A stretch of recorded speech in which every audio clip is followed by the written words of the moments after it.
সর্বশক্তি দিয়ে ইরানে হামলা চালিয়েছে যুক্তরাষ্ট্র ও ইসরায়েল। আকাশ কাঁপানো বিস্ফোরণে ইরানের বিভিন্ন প্রান্তে দেখা গেছে আগুনের ঝলকানি। এই ভয়াবহ আঘাতে প্রাণ হারিয়েছেন ইরানের সর্বোচ্চ ধর্মীয় নেতা আয়াতুল্লাহ আলী খামেনি।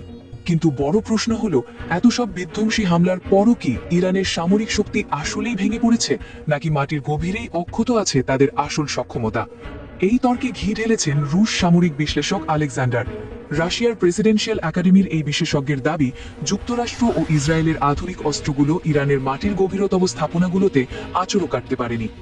আলেকজান্ডারের মতে, পশ্চিমারা যে বাংকার বাস্টার বোমার অহংকার করে, সেটি বড়জোর 18 মিটার গভীর পর্যন্ত আঘাত হানতে পারে। কিন্তু ইরানের সামরিক প্রকৌশলীরা তাদের অস্ত্রভাণ্ডার তৈরি করেছেন মাটির অন্তত 500 মিটার গভীরে। ফলে প্রযুক্তিগত সক্ষমতা থাকলেও বাস্তবে কাঙ্ক্ষিত ধ্বংসযজ্ঞ সাধন করা সম্ভব হয়নি। এই স্থাপনাগুলো কেবল সিমেন্ট আর বালুর তৈরি নয়, বরং নিরেট পাথর স্তরে ঘেরা এক একটি দুর্ভেদ্য দুর্গ। কিছু স্থাপনা তো এতটাই সুরক্ষিত যে তা আংশিকভাবে পারমাণবিক বিস্ফোরণের ধাক্কাও সইয়ে নিতে সক্ষম।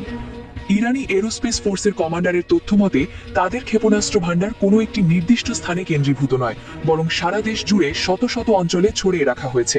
এই বিকেন্দ্রীকরণ নীতির কারণে একযোগে বড় হামলা চালিয়েও ইরানের পুরো সক্ষমতা ধ্বংস করা কার্যত অসম্ভব। একদিকে তারা যেমন মাটির নিচে লুকানো, অন্যদিকে তাদের হাতে আছে খাইবার শেকানের মতো মাঝারি পাল্লার ব্যালিস্টিক ক্ষেপণাস্ত্র এবং ফাত্তাহ 2 এর মতো অত্যাধুনিক হাইপারসনিক মিসাইল। এইসব অস্ত্র ইরানের প্রতিরোধ ব্যবস্থার চিত্রপট বদলে দিয়েছে।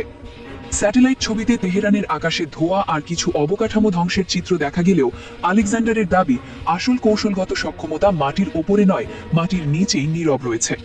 দৃশ্যমান বিস্ফোরণ হয়তো সাময়িকভাবে বিশ্বকে চমকে দিয়েছে, কিন্তু আসল প্রশ্ন রয়েই যায়, ইরানের সেই বিশাল ভূগর্ভস্থ ক্ষেপণাস্ত্র নেটওয়ার্ক কি সত্যিই অপরাজেয়?